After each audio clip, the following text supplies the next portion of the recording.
All right, the Yankees are going for 6 straight wins, and tonight they will take on the Tampa Bay Rays in Game 2 of the 3-game set. It seems like every day we're talking about a new win streak for the Yankees. Tonight, the Yankees will look to nasty Nestor Cortes Jr.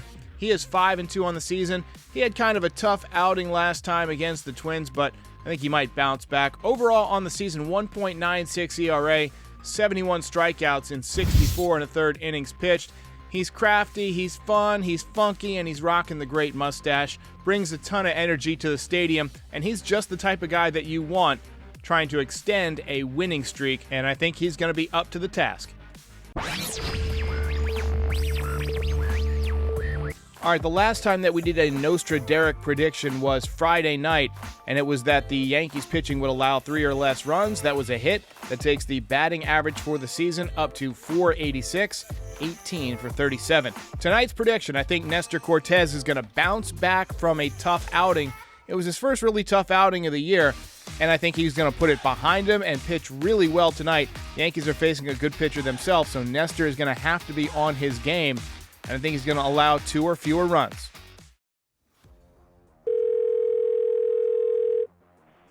How you doing, my brother? This is T-Bones here in Long Island. So I'm just curious to see what your opinion is going into trade deadline. If we're going to go for a left fielder or a starting pitcher or some bullpen help. But I think Joey Gallo is out of here. What are your thoughts? Thanks. So most seasons, I'm an advocate of making trades earlier in the season and not waiting until the deadline, because typically the Yankees have had to make up ground. They haven't won the division very often in the last decade. However, this year, because they've got such a substantial lead in the American League East and for home field advantage in the American League, I don't think there's a ton of urgency to pull the trigger on anything. They've been healthy. They don't have any major injuries, knock on wood. But I think that the longer you wait, you might understand a little bit better what your needs are going to be for the postseason. You'll also have a better understanding of what teams you could possibly be playing in the postseason and allow you to get players that match up well with the pitchers or the hitters on those rosters. I don't know if they're going to get rid of Joey Gallo, but I probably would. I like Benintendi or Ian Happ better than Joey Gallo for that position. I don't see him going to get a center fielder. It seems like Aaron Judge is their new center fielder and that Giancarlo is going to play a lot more right field. Also, I'm liking that Matt Carpenter is getting more at-bats at the DH spot. He's doing a really nice job. And when he's hitting in the DH spot, you pretty much have to put Stanton in right and Judge in center. That leaves left field as an opportunity for either Hicks or Gallo to step up. I think Hicks has been playing a little bit better than Gallo, and he's also a switch hitter, and he's got that contract. He's locked up. So I can definitely see the Yankees moving Gallo and keeping Hicks, but I would definitely try and bring in somebody else for left field. Hey, Derek, this is Jeff, and the reason I'm calling is I wanted to get your take on the new pitcher catcher system that they're using, the electronic catcher system. I like PitchCom, but with any technology, there's always going to be bugs, right? It seems like there's an issue just about every game, and that's just kind of how it goes with new cutting-edge stuff. Look, I love my Apple CarPlay, but it works about 9 out of 10 times when I get out in my car, and then about 1 out of 10 times I can't get any volume or, it won't connect. And I think PitchCom is kind of the same way. But once they get that refined, I could see them using it with hitters as well, where the third base coach relays signs to the hitters and it just comes through to the helmet. Bunt, hit and run, whatever. Hey, Derek. Earlier in the year, I called you and said that the Yankees should have signed a left-handed hitting third baseman like Eduardo Escobar or Joey Wendell.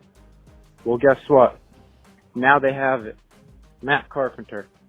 Left-handed bat who could play third base more consistently. Give us another left-handed bat in the lineup. That's what we need. Appreciate you calling in from the treadmill. And yeah, we've been saying that for the last few years when this team was stacked with right-handed hitters, that we needed more lefties. I'm glad to see that Brian Cashman is coming around. He's done a really nice job putting this team together, but I still think a weakness is not enough really good left-handed hitters. I think we're one more short. Joey Gallo was kind of intended to be that left-handed power threat, but unfortunately he just strikes out way too much. You just need one more guy who's consistent and can put up power numbers like Rizzo and maybe batting average numbers like, Isaiah Kiner-Falefa. 270 with, decent power. That is what you're missing from this lineup. Hi, my name is Wong. I'm 69 years old. I've been a Yankee fan since 1961. I think the Yankees are doing great. I hate everyone complaining about Hicks and complaining about Gallo. They'll come around. The one I don't like is the Marvin Gonzalez.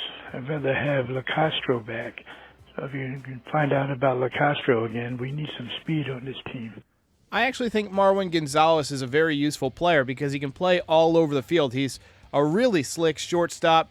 He can play second base. He can play the outfield.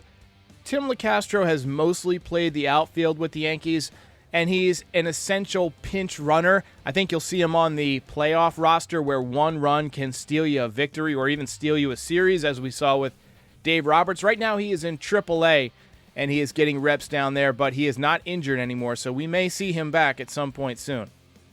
You asked for it, and you've got it. Voicemails have come to NYY Recaps. Make your voice heard. Better call in. The number is 718-899-1068. That's 718 Yogi, Judge, Scooter, Dellin. Better call in.